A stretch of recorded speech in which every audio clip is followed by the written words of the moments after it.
감사드리며 우리 또한 그렇게 주님께 바른 예배자, 올바른 온전한 예배자 되길 소망합니다. 네, 우리 함께 샬롬으로 서로 인사하시면서 함께 예배로 나가죠. 샬롬, 반갑습니다. 참 잘 오셨습니다. 네, 환영하고 축복합니다. 네, 또 한 주 만에 또 이렇게 반가운 얼굴로 뵈니 참 좋습니다. 주님의 은총과 평화를 빕니다. 여러분 가운데 함께 하실 빌고요. 또 돌아오는 추석 명절에도 온 가족이 함께 모이실 때마다 큰 은혜와 기쁨이 넘치시기를 빕니다. 추석을 앞두고 맞이하는 조금 설레는 주일이기도 합니다. 물론 다음 주에도 예배는 합니다. 혹시나 고향에 방문하시거나 다음 주에 방문하지 못하실 분들은 또 먼 길 오가실 텐데 안전하게 잘 다녀오시면 참 좋겠고요. 뒤에 우리 장병들도 좀 앉아 있는데 군에 있다 보면 형제들 같은 경우는 명절을 가족들과 함께 보내기가 좀 어렵죠. 근무도 해야 되고 맡겨진 임무 수행하느라고 떨어져 있습니다. 그래서 조금 명절 맞이를 할 때마다 좀 우울함이 찾아올 수 있습니다. 내가 명절인데 이렇게 군에 있다니, 사랑하는 가족과 또 친구들과 여자친구와 함께 만나지 못하고 뭐 그런 마음이 들 수 있는데, 그럼에도 불구하고 네, 긴 휴식을 누리시면서 큰 기쁨과 은총이 넘치시길 빕니다. 제가 예전에 명절 생각해 보았습니다. 예전에 지금도 그럴진데 지금은 조금 아쉬운 부분은 저희 부모님 계신 고향에 이제 부모님 계신 곳에 찾아가도 고향이 아닌, 왜냐면은 제가 살던 오랫동안 자랐던 지역에서 부모님이 이제 제가 군대 온 이후에 이사를 하셔가지고 그곳에 제가 부모님 찾아가도 전혀 제가 아는 사람들을 만날 수 없기 때문에 부모님을 찾아뵈도 이제 고향은 아니죠. 그래서 고향을 이제 방문할 길이 없습니다. 고향을 가도 제가 아는 사람이 없고 제 친구들도 그 시골에 남아있는 친구들이 아무도 없어요. 그냥 30대, 40대들이 시골 마을에서 일할 게 참 없습니다. 그래서 고향 마을에 가도 친구들은 없는데, 그래서 그 길을 부모님이 안 계시기 때문에 갈 일이 없습니다. 그래서 고향을 방문한다 이런 느낌이 좀 잘 안 들긴 하지만 괜찮아요. 안 나와도 됩니다. 그래서 예전에 생각을 좀 해봤습니다. 예전에 부모님 계실 때 명절에 부모님을 찾아뵈면 부모님도 찾아뵙기도 하고 또 오랜만에 만난 고등학교 때부터 이제 나와서 자취생활하고 하다 보니까 헤어졌던 친구들이 명절만 되면 그래도 어쨌든 고향 집에 찾아와서 부모님을 만나고 부모님을 잠깐 만나는 거죠. 그리고 실은 친구들끼리 더 만나는 시간이 더 길었습니다. 그래서 밖에서 뭐 치킨집에서 만나기도 하고 노래방에서 만나기도 하고 그냥 학교 앞에서 만나기도 하고 그냥 이렇게 향교 앞에서 만나기도 하고, 저 시골엔 그런 게 있어요. 향교 이 마루 바닥에서 앉아서 만나기도 하고 뭐 친구들 술 먹기도 하고 뭐 그렇습니다. 그런데 그 부모님과 함께하는 식사 자리, 또 동창들과 함께 만나는 그런 교제 만남의 자리에 뭐 내가 대단한 사람이어서 환대받는 건 아니지 않습니까? 그냥 우리가 아는 사람이라는 것만으로, 우리 가족이라는 것만으로, 동창인 것만으로도 굉장히 큰 반가움과 큰 환대를 받게 됩니다. 빨리 오라고, 어서 앉으라고, 함께 맛있는 음식을 나누고 함께 서로의 안부를 묻고 기쁨을 나눕니다. 실은 밖에서 우리가 사회생활을 하면서 또 군대 생활하면서 여러 가지로 뭐 힘들고 어려운 마음들이 있습니다. 또 환영받지 못하고 환대받지 못하고 사랑받지 못하고 존귀 여기지 받음을 받지 못하고, 실은 그러다가 그렇게 찾아가면 고향에서 부모님으로부터 그냥 뭐 자격이 있어서가 아니라 그냥 자녀인 것만으로도 그렇게 인정과 사랑을 받게 되고, 그냥 친구인 것만으로 그냥 그렇게 환대를 받게 되고, 실은 그래서 그렇게 부모님을 찾아가는 것이, 또 고향을 찾아가는 것이 기쁘고 즐거움이 아닐까 생각하게 됩니다. 예수님께서는 그렇게 함께 만남, 그리고 함께 식사 자리에 함께하는 것을 참 중요하게 생각하셨고 너무나 소중하게 생각하셨습니다. 오늘도 우리 비상공교회가 예배 후에 함께 식사 교제를 나눌 텐데 그 식사를 함께 나눔이 참 귀하고 소중합니다. 예수님께서는 저희들과 함께 팔레스타인 전역을 다니시면서 복음을 전하시고 또 천국에 대해서 하나님 나라를 가르치신 다음에 늘 함께 하셨습니다. 그리고 또 맛있는 것을 함께 먹으면서, 물론 제 생각엔 맛있는 걸 먹진 못했고 그냥 식사를 하신 거죠. 왜냐하면 뭐 돈이 많거나 늘 특별하게 늘 뭐 외식을 한 것이 아니라 그냥 간단하게 자기들이 먹는 걸로 함께 나누었습니다. 그러나 그 가는 곳마다 정말 그 사람이 가난한 사람이든 그 사람이 부자든 그 사람이 뭐 세리든 그 사람이 여성이건 이방인이건 실은 뭐 죄인이건 상관없이 그들과 함께하면서 식사 교제하시면서 친구가 되고 하나가 되고 누구든지 하나로 받아들이셨습니다. 정말 이 밥은 하늘이다라는 시를 지은 김지아 시인은 하늘을 혼자 못 가지듯이, 네, 왜냐하면 하늘은 우리 모두의 하늘입니다. 아무리 인구가 많아도 하늘은 각자가 다 하늘을 누릴 수 있습니다. 그것처럼 밥은 혼자 먹는 것이 아니다, 함께 누리고 나누는 것이다, 이렇게 이야기합니다. 식구라는 말 우리 너무 잘 알듯이 함께 먹는 그런 입을 가진 함께하는 그런 공동체입니다. 그 안에서 하나님의 사랑을 누리고 하나 되는 것, 이것이 참 중요합니다. 당시에 많은 지도자들은 예수님을 비방하면서 저 예수란 존재는 먹고 마시길 탐하는 존재다, 늘 사람들과 함께 먹으며 다니고 마시며 다니고 저 죄인들과도 함께 어울리고 이렇게 예수님이 비판했지만, 먹보이고 술꾼이다라고 욕했지만 예수님은 그런 말에 전혀 귀 기울이지 않고 어디든지 사람들과 함께해서 그들과 먹고 그들의 삶 가운데로 들어가셨습니다. 그런데 그렇게 누구든지 가리지 않고 만나셨던 예수님께서 어느 날 이 바리새파 사람들의 집에 초대받아 식사 자리에 가게 되셨습니다. 그것은 안식일이었습니다. 그러니까 바리새파 사람들은 당시 예수님과 관계가 좋지 못했거든요. 예수님은 바리새파 사람들을 늘 비판하셨고 그들의 위선됨과 그들의 어떤 율법주의적인 행태를 늘 비난하셨기 때문에 바리새파 사람들도 예수님을 좋아하지 않았고 예수님 또한 그들을 크게 좋아할 리 없습니다. 그런데 예수님께서는 지금 오늘 이 누가복음 14장에 이 바리새파 사람들의 식사 자리의 초대에 흔쾌히 찾아가셨습니다. 바리새파 하면은 우리는 늘 그렇게 뭔가 예수님과 대립했고 예수님은 거기 안 가도 될 텐데 왜 갔을까? 네. 근데 예수님은 어떤 한 사람, 어떤 일부의 이야기로 모든 사람을 다 그렇게 뭔가 색안경을 끼거나 선입견을 갖거나 하지 않으셨습니다. 그러니까 그 집단이 대부분 죄인이어도 그 사람은 죄인이 아닐 수 있는 거죠.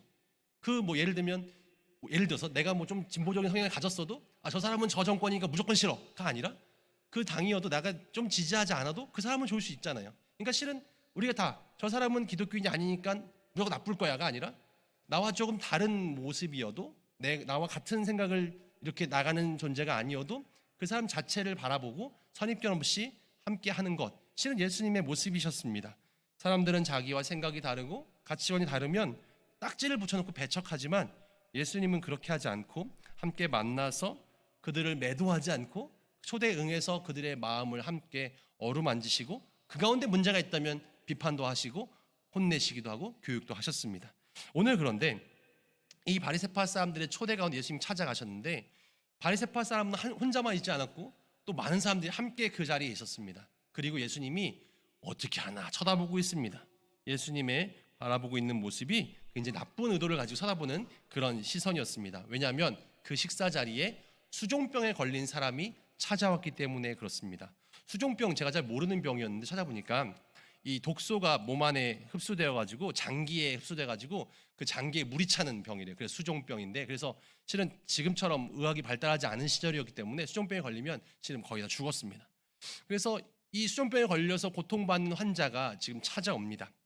주님을 시험하려고 일부러 그 안식일에 식사 자리에 병든 사람을 데려왔던지 아니면 그냥 이 수종병 걸린 사람이 예수님이 찾아오셨다는 그 소식을 듣고 병 고침을 받고자 기적의 은혜를 체험하고자 찾아왔던지 실은 중요하지 않습니다. 실은 예수님은 지금 나를 시험하려는 바리새파 사람들의 시선에도 아랑곳하지 않고 내가 지금 안식일에 병 고치게 된다면 율법을 어겼다고 자신을 공격하겠지라는 생각이 있지만 실은 그것에 관심 갖지 않고 지금 당장 고통 가운데 있는 질병 가운데 매여 있는 그 수종병 걸린 환자를 긍휼함으로 그의 고통을 참아 외면할 수 없어 자신을 지켜보는 시선에도 불구하고 그 사람을 고쳐주십니다. 그리고 묻는 거죠. 안식일에 병 고치는 것이 옳으냐 옳지 않으냐. 실은 그들은 생각했습니다. 안식일에 병 고치는 건 옳지 않아요. 근데 예수님의 그 질문에 대답하지 못합니다. 왜냐하면 자기들 생각에도 지금 아무리 안식일이어도 저 병 고치는 행위 자체가 저 사람의 고통을 해결해 준 저 상황이 좋은 일이거든요. 훌륭한 일이거든요. 그러니까 예수님의 저 질문, 안식일에 병 고치는 것이 옳냐 옳지 않느냐라는 질문에 답을 하지 못합니다. 왜냐하면 율법으로는 고치면 안 됩니다였지만 그렇게 얘기하지 자신의 양심이 찔리는 거죠. 그래도 병을 고쳐주면 참 좋은 일 아닌가라는 생각까지 자신의 영혼 속에 찾아온 것이죠. 그러니까 대답할 수가 없었습니다. 침묵할 수밖에 없었던 거죠. 예수님은 그 사람들이 돌아간 다음에 제자들에게 이렇게 묻습니다. 5절 말씀 잠깐 볼까요? 또 그들에게 이르시되 너희 중에 누가 그 아들이나 소가 우물에 빠졌으면 안식일이라도 곧 끌어내지 않겠느냐. 아들이 우물에 빠진 것과 같은 얘기다. 너희가 소중하게 생각하는 소가 우물에 빠진 것 같은 이야기다. 안식일이어도 아무리 율법에 그날은 의료행위라든지 일하는 행위를 금하셨지만 생명을 구하는 일이라면 당연히 해야 되는 것이다. 저 병든 환자가 얼마나 고통 가운데 정말 슬픔 가운데 있었는데 저 사람을 고쳐주는 일이라면 안식일이 중요한 것이 아니다라고 예수님 가르쳐 주시는 거죠. 이 이야기를 하면서 이 바리새파 사람에게 누구와 함께 식사할 거냐, 식사 자리에 어디 앉을 거냐, 오늘 본문의 말씀으로 이어집니다. 그래서 바리새파 사람들은 다른 사람들의 시선을 굉장히 중요하게 생각했고 법을 잘 지키는 것이 훨씬 더 중요했고 다른 사람들의 고통과 아픔에는 무관심했습니다. 그래서 예수님은 오늘 이 이야기를 꺼내십니다.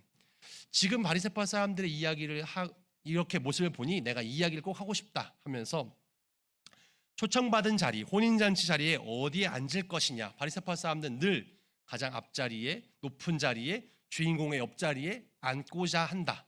자신들의 의로움을 드러내고 내가 그만큼 권력 있는 사람임을 드러내려고 하고, 실은 그런 마음들이 우리 안에 다 있다. 그런데 그렇게 해서는 안 된다라고 이야기합니다. 자리 배치에 대한 문제인데, 저는 이제 군대 와서 이런 것들을 많이 실은 잘 몰랐는데 알게 되었습니다. 왜냐하면 딱 행사가 있습니다. 그럼 어떻게 하죠? 이 인사처에서 그런 걸 많이 하죠. 자리 배치를 어떻게 할 것인가? 지휘관님 여기 딱 앉으시고, 혼님 여기 앉으시고, 그 다음에 참모들 돌아가고 앉고, 누구까지는 여기 앉고, 누구는 여기 못 앉으니까 저쪽에 앉고, 예를 들면 100명을 놔도 100명의 자리 배치를 싹 해놓습니다. 그래서 내가 내 정도의 계급과 내 정도의 이 직책이라면 이 정도에 앉아야 되는구나가 딱 나옵니다. 네, 이게 정말 이 군대의 나름의 이제 룰이고 이제 이런 모습이죠. 그런데 교회는 어떨까요? 하나님 나라는 어떨까? 실은 우리는 어디에 가도 내가 높은 사람, 내가 저 유력한 사람, 그 사람의 근처에 앉는 것, 그 사람에 가까이 가는 것, 내가 그래야 더 소중한 사람, 내가 더 중요한 사람이라고 그렇게 드러날 것 같은 자리에 있기를 중요하게 생각합니다. 물론 젊은이들은 그런 주인공이 있는 자리 근처에 가면 피곤해. 예를 들면 늘 느낍니다. 예를 들어서 지휘관님이 식사 자리에서 우리 실무자들과도 오늘 한번 식사를 하고 싶습니다. 그러면은 그 앞에 누가 앉을까요? 아무도 그 근처에 가려 하지 않습니다. 가끔 교회에서도 그래요. 우리 사령관님, 부사령 참모자님이 앞에 앉아 있으면 그 주변에 약간 섬처럼 비어 있습니다. 그러지 않으셨으면 좋겠어요. 네, 우리 교회 계급으로 우리 예배하는 거 아닌데 그 근처에는 가까이 가려 하지 않는 이런 우리의 불편한 마음들을 우리 내려놓아야 합니다. 가끔 식사할 때도 제 주변에도 오지 않으려 합니다. 목사님 옆에 앉는 거 부담스러워요. 네, 제가 그렇게 부담스러운 사람은 아닌데, 제가 불편함을 주는 사람이 아닌데, 우리 형제들도 그렇고 우리 지사님들도 그렇고 권사님들도 그렇고 제 옆자리, 제 앞자리 굉장히 부담스러워합니다. 그래서 좀 안 그랬으면 하는 마음이, 제가 좀 더 편해져야겠다는 생각을 합니다. 중요한 건 보통 때는 그런데 일반적으로, 그러니까 우리가 군대나 교회에서는 그러려고 하는데 일반적으로 우리의 마음속에는 내가 좀 그렇게 높아지려는 자리에 있고 싶다는 생각이 듭니다. 오늘 예수님은 혼인잔치에 대한 비유를 들려주시면서 초대를 받았다면 높은 자리에 앉지 말라라는 이야기 하십니다. 손님이 더 귀한 사람을 초대한다면 어떻게 할래? 내가 맨 처음에 높은 자리에 앉았습니다. 그런데 나보다 좀 더 어른, 나보다 더 주인공과 가까운 사람이 찾아왔어요. 그럼 어떻게 됩니까? 주인이 찾아서 미안하게 얘기하죠. 죄송한데 옆으로 한 칸만 이동하시겠어요? 조금만 옆에 앉으시면 좋겠는데 누가 여기 앉으셔야 돼서요. 그러면 얼마나 마음이 불편할까요? 그래, 비켜드릴게요. 근데 실은 좀 오늘 성경도 이야기합니다. 얼마나 부끄럽지 않겠느냐라고 이야기하십니다. 실은 좀 쪽팔린 거죠. 내가 처음부터 거기 가지 말걸. 내가 위치가 거기가 아니었는데 내가 괜히 거기 앉았구나 라고 생각이 되어지기도 합니다.